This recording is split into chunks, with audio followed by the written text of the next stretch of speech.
पति पत्नी दोस्त बन सकते हैं? आज संसार की दृष्टि में हम एक आदर्श युगल हैं। प्रेम भी बहुत है, लेकिन कुछ समय पहले या कहिए कुछ साल पहले ऐसा नहीं था।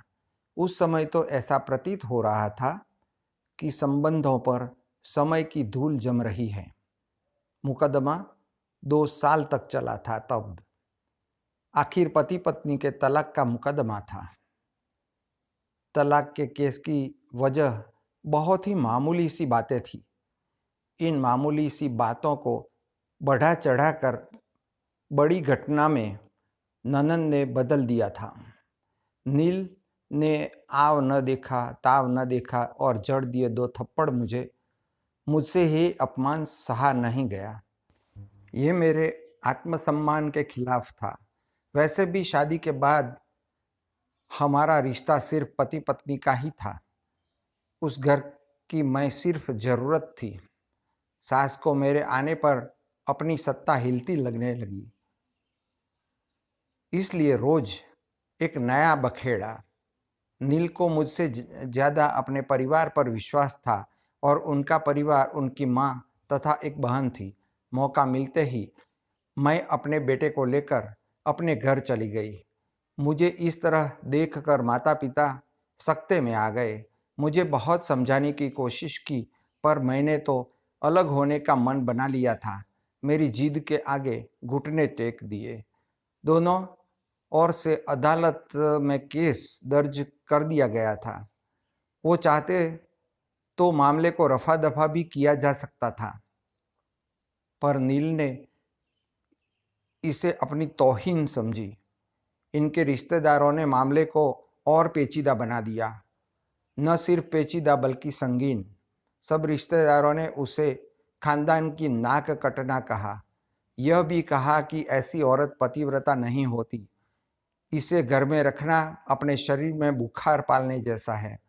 बुरी बातें चक्रवृद्धि ब्याज की तरह बढ़ती हैं। सो उनकी तरफ खूब आरोप उछाले गए। ऐसा लगता था जैसे उस पक्ष के लोग कोई खेल खेल रहे हैं। नील ने मेरे लिए कई असुविधाजनक बातें कहीं।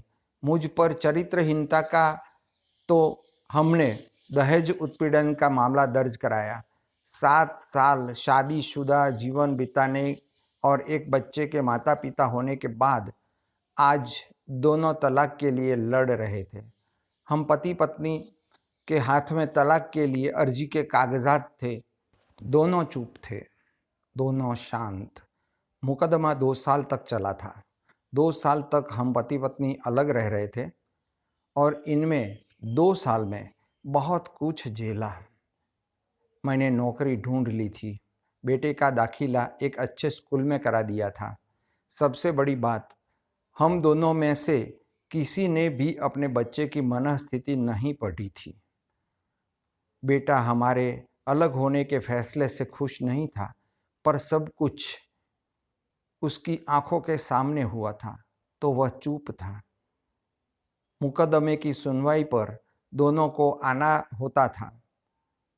दोनों एक दूसरे को देखते जैसे चकमक पत्थर आपस में रगड़ खा रहे हो। दोनों गुस्से में होते। दोनों में बदले की भावना का आवेश होता। दोनों के साथ रिश्तेदार होते जिनकी हमदर्दी में विस्फोटक पदार्थ भी छुपा होता। जब हम पति पत्नी कोर्ट में दाखिल होते थे तो एक दूसरे को देखकर मुंह फेर लेते, जैसे जानबूझकर एक दूसरे की उपेक्षा कर रहे हो। वकील और रिश्तेदार अक्सर उनके साथ होते। दोनों पक्ष के वकील द्वारा अच्छा खासा सबक सिखाया जाता कि हमें क्या कहना है। हम दोनों वही कहते। कई बार दोनों के वक्तव्य बदलने लगते, फिर संभल जाते। अंत में वही हुआ जो हम सब चाहते थे, यानी कि तलाक की मंजूरी। पर थोड़ा सोचने का समय दिया गया। पहले उनके साथ रिश्तेदारों की फौज होती थी। धीरे धीरे ये संख्या घटने लगी। नील की तरफ से रिश्तेदार खुश थे, वकील खुश थे, पर मेरे माता पिता दुखी थे।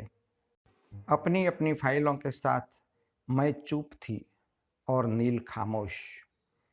उस दिन की अदालत की फाइनल कार्रवाई थोड़ी देर से थी और अदालत के बाहर तेज धूप से बचने के लिए हम दोनों एक ही टी स्टॉल पर बैठे थे। यह भी महज इत्तेफाक ही था कि हम पति पत्नी एक ही मेज के आमने सामने थे। मैंने कटाक्ष किया, मुबारक हो, अब तुम जो चाहते हो वही होने को है। नील बोला, तुम्हें भी बधाई, तुम तो यही चाह रही थी, मुझसे अलग होकर अब जीत जाओगी। मुझसे रहा नहीं गया और मैं बोली, तलाक का फैसला क्या जीत का प्रतीक होता है? नील बोला, तुम बताओ। पर मैंने जवाब नहीं दिया। मैं चुपचाप बैठी रही और बोली, तुमने मुझे चरित्रहीन कहा था, अच्छा हुआ, अब तुम्हारा चरित्रहीन स्त्री से पीछा छूटा। नील ने कहा, वो मेरी गलती थी, मुझे ऐसा नहीं कहना चाहिए था। मैंने बहुत मानसिक तनाव झेला है। मेरी आवाज़ सपाट थी, न दुख न गुस्सा। नील ने कहा, जानता हूँ, पुरुष इसी हथियार से स्त्री पर वार करता है जो स्त्री के मन और आत्मा को लहूलुहान कर देता है। तुम बहुत उज्जवल हो, मुझे तुम्हारे बारे में ऐसी गंदी बात नहीं करनी चाहिए थी। मुझे बेहद अफसोस है। मैं चुप रही। नील को एक बार देखा। कुछ पल चुप रहने के बाद उसने गहरी सांस ली, कहा, तुमने भी तो मुझे दहेज का लोभी कहा था, गलत कहा था। नील की ओर देखते हुए बोली। कुछ देर और चुप रही, फिर बोली, मैं कोई और आरोप लगाती, लेकिन मैं नहीं। कप में चाय आ गई। मैंने चाय उठाई। चाय जरा सी छलकी। गर्म चाय मेरे हाथ पर गिरी और हाथ झटका। नील के मुंह से उसी क्षण ओह की आवाज निकली। दोनों ने एक दूसरे को देखा। तुम्हारी स्लीप डिस्क वाला दर्द कैसा है? नील का पूछना थोड़ा अजीब लगा, पर जवाब दिया, जैसा था वैसा ही है, इलाज चल रहा है और बात खत्म करनी चाहिए।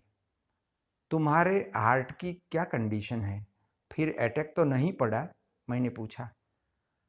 डॉक्टर ने मेंटल स्ट्रेस कम करने को कहा है, उसने जानकारी दी। एक दूसरे को देखा, देखते रहे एक टक, जैसे आपस के चेहरे पर छपे तनाव को पढ़ रहे हो। दवाई तो लेते रहते हो ना? नील के चेहरे से नजरें हटाई और पूछा। हाँ, लेता रहता हूँ, नील ने कहा। आज तुम्हारी सांस क्या फूल रही है?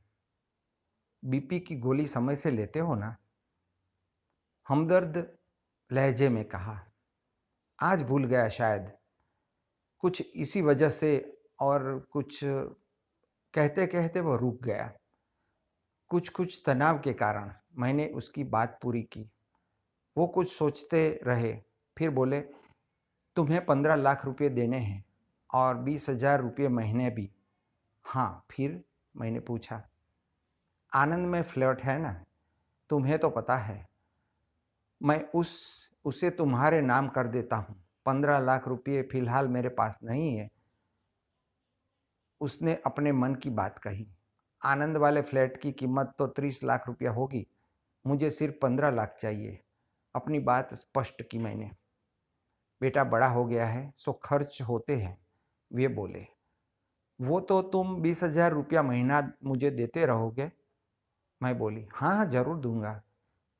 15 लाख अगर तुम्हारे पास नहीं है तो मुझे मत देना, उसने कहा। मेरी आवाज में पुराने संबंधों की गर्द थी। वे मेरा चेहरा देखते रहे। नील को देख रही थी और सोच रही थी, कितना सरल स्वभाव है इसका, जो कभी मेरे थे, कितने अच्छे हैं।